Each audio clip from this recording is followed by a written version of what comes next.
Is this how the Lakers are going to look next season? Hey, do you want to win a PS5 with Madden NFL 21 and NBA 2K21? We'll be announcing the winner December 28th, so be sure to leave a like, comment, subscribe, turn on post notifications, and watch the video all the way until the end to enter the giveaway. Before we start the video, we want to mention that we're going to be sharing some very exclusive information, so make sure you guys watch the video all the way until the end because we may have just found where Buddy Hield will be finishing off the rest of his NBA career. The 2019-20 season is over and the Los Angeles Lakers came out of the bubble as the best team in the NBA, but teams will soon start to gear up to make an assault on the champions for the next ring. Winning is difficult. Repeating is harder. The Lakers will likely need to make upgrades to remain on top of the mountain. The open market is going to be weak this offseason, and they do not have the cap space to make big splashes in free agency anyway. Therefore, trades remain the most viable way to improve. Sacramento Kings sharpshooter Buddy Hield has been in disagreement with the whole franchise, including teammates, coaches, and management. Recently, it was reported that he did not return Luke Walton's calls. With emerging Bogdan Bogdanovic's upcoming free agency, the Kings will probably try to get rid of Hield, but finding a partner is not going to be easy.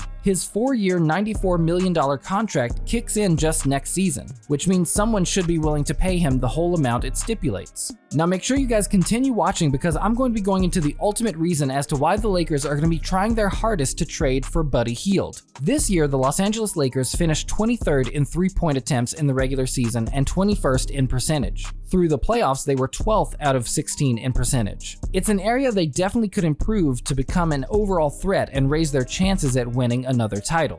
Buddy Hield has established himself as one of the premier three-point shooters in the league. In his 4-year career, he has been shooting 41.1% from three on an average of 6.7 attempts per game. He set the record for three-pointers made by a player in his first 3 years with 600 and also won the three-point contest this past season. On the Lakers side, Danny Green, the top free agent signing of the purple and gold, won another championship behind his teammates, shooting an awful 33.9% from three in the playoffs and an even worse 28.9% in the NBA Finals, including the decisive miss for the win in Game 5. It was literally wide open. I still can't believe he missed that shot.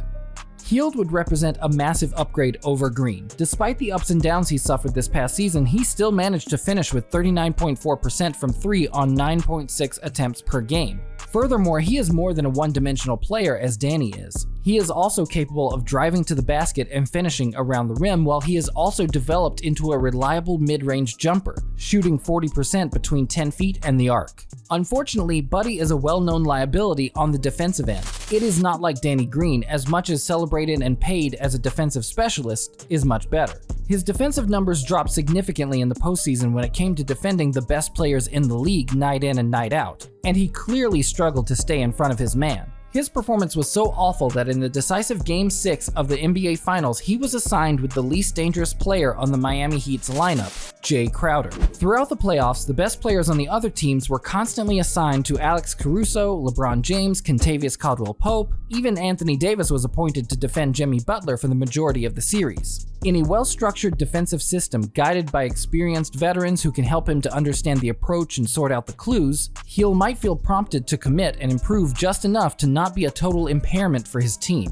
The Los Angeles Lakers will offer Sacramento a package of Green and Kyle Kuzma to get Hield. In this way, the Kings would receive a veteran with championship experience who can help lead a young and tumultuous locker room, and a budding productive player, both on expiring contracts. If the Lakers are happy with their production, they could opt to re-sign them, otherwise let them go and free up the cap space for more guards. Trading Kuzma is not going to be an easy choice for Rob Pelinka. The youngster was a good spark off the bench for the Lakers, especially in the playoffs. He also did an excellent job on the defensive end, committing himself to the task. Markieff Morris was good too and was an instrumental piece. His offensive contribution was not as effective on the defensive end, but he still shot 42% from three in the postseason. If the Lakers have the chance to re-sign him, with the experience of this championship and a whole training camp on his back, he could better fit in Los Angeles' game and replace Kuzma. Also, the Kings could be so desperate to get rid of Hield's huge contract and free up their cap space to accept a deal which includes Danny Green and Quinn Cook instead of Kuzma. Financially, the deal would not be too troublesome to make it work.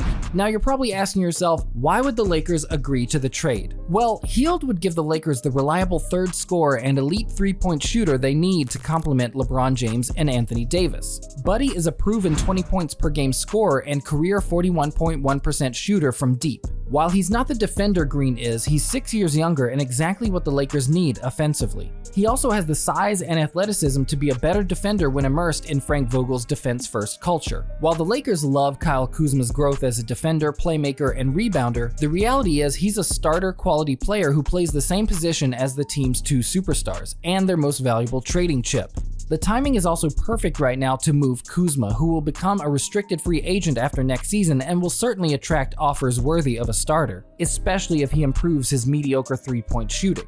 As for Danny Green, he's still been one of the Lakers' highest-ranked players despite struggling at times with his three-point shooting and on-ball defense against smaller, quicker guards. While the Lakers will miss Green's leadership and defense, Hield can slide right into Green's starting slot and give the Lakers that elusive third scorer and elite three-point shooter they need to complement LeBron and AD. Now, why would the Kings agree to this trade, you ask? It's obvious Buddy Hield has a problem with Sacramento head coach Luke Walton, who demoted him to the bench in favor of Bogdan Bogdanovic despite the Kings having just signed him to a 4-year, $84 million extension. Now that Walton's been given a vote of confidence from the new Kings general manager Monte McNair, it's almost a certainty Hield will be moved, especially since he's apparently refused to return Coach Walton's calls. Luke Walton has always been a fan of Kuzma, and the Kings and Lakers had discussions before the last trade deadline involving Kyle and Bogdan Bogdanovic, whom the Kings obviously view as Buddy Hield's replacement. Green could slide right into Hield's backup 2-guard role and give the Kings needed perimeter defense and veteran leadership. Replacing the disgruntled Hield with Green would help Walton build team chemistry. Swapping Hield's 4-year, $84 million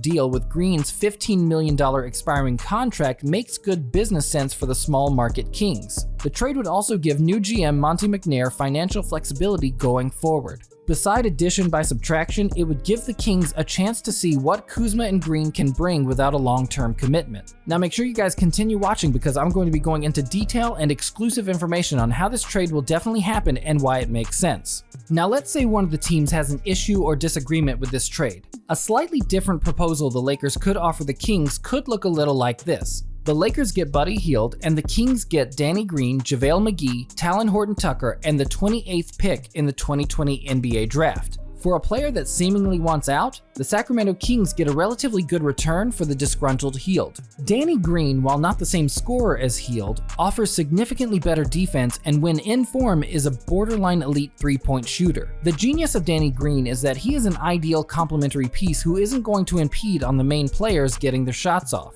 He is more than happy to spot up in the corner and make wide open shots while also hustling in transition. Green's contract also gives the Kings significant cap space in the summer of 2021 if they want to be players in free agency, an ideal scenario in case head coach Luke Walton is relieved of his duties next season. JaVale McGee offers excellent insurance for the Sacramento Kings with Marvin Bagley succumbing to numerous injuries during his young NBA career. Bagley is undoubtedly an excellent talent, he has just been so unlucky with injuries at the start of his career. Adding JaVale McGee to the mix allows for Bagley to heal up properly and not rush back. With McGee, the Kings get a respected veteran who has won 2 championships with the Warriors and 1 with the Lakers and is also a great teammate. McGee gives the Kings a player who has no problem starting or coming off the bench and being equally effective. This is ideal for when Bagley comes back, as McGee will be sent to the bench and still be able to play at a good level. His playoff experience, his rebounding, his floor running, his shot blocking ability, and his ability as a lob threat give the Kings a useful player to have on the roster. His contract also coincides with Danny Green's, meaning that the Kings would roughly have $20 million in cap space if they decide to move on from both guys in the summer of 2021. Talon Horton Tucker also offers the Kings an exciting prospect. With a monstrous wingspan, Tucker has gotten minor time with the Lakers due to their focus being on giving veterans more time on the floor. In the bubble, Horton Tucker was given time to play and really staked a claim to be part of the playoff rotation in his limited time on the floor. His ability to score in the paint, make the extra pass, grab rebounds, and steal the ball makes him an interesting prospect going forward. The Kings, while they are looking to be a playoff team, are still in a rebuild of sorts, meaning that Tucker with the Kings gives him a chance to get more minutes. The 28th overall pick is a throw-in which gives the Kings another swing at landing a player that might help their roster going forward. They could even use the pieces the Lakers have given them to move up in the draft. They currently have the 12th pick in the draft. If they could trade 12, 28, and a piece for, say, the 9th pick and land Devin Vassell, the Kings could have another useful piece on their hands. This trade would give the Kings experienced players in the short term and young prospects on cheap contracts in the long term. They get out from under Hield's contract by 2021 and will be paying a fraction of the money for his replacement. A win-win situation for the Kings and the Lakers. His marksmanship from the three-point line is so lethal that if left open all the time, he has the potential to go for 30 a night. With the Kings, Hield is being zeroed in on, and while still hitting the three-point shot at an elite level, it is scary to think that next to LeBron James and Anthony Davis, he will get even more room. Danny Green has been vocal that he has never gotten better looks in his entire career. That should be music to Buddy Hield's ears. If left unattended, Hield will destroy teams for the purple and gold. Hield isn't afraid to chuck the ball up, unlike Green, who waits for his shots in the flow of the offense. This is perfect for the purple and gold as they have an extra weapon in order to punish opposing teams. The Lakers have been crying out for a third star since LeBron and AD landed in LA. Kawhi Leonard was the main target, then Kevin Durant, Kyrie Irving, and even D'Angelo Russell. Unfortunately, the Lakers were unable to land these players. When it comes to players like Kawhi Leonard, Kevin Durant, and Kyrie Irving, they might be unwilling to be the second option to LeBron James on a given night and would rather be the main guy on their own team. With Buddy Hield, that problem does not exist. Hield will know his place as the third and sometimes even fourth option on the team depending on how Kyle Kuzma or potentially DeMarcus Cousins is playing. Out of Hield, Kuzma, and Cousins at this point in their careers, it would be Hield who would be considered the third star right now. With Kuzma still learning his craft and ever improving and Cousins working his way back from numerous serious injuries, it makes sense that Hield is the de facto third star as he is in his prime. He's shooting the ball incredibly and is capable of scoring 20 points per game. Hield would not be a problem as the third star. He would know his place within the team and work his butt off to be the perfect third guy. Drop a like on this video if you enjoyed it. I'll catch you guys in the next one.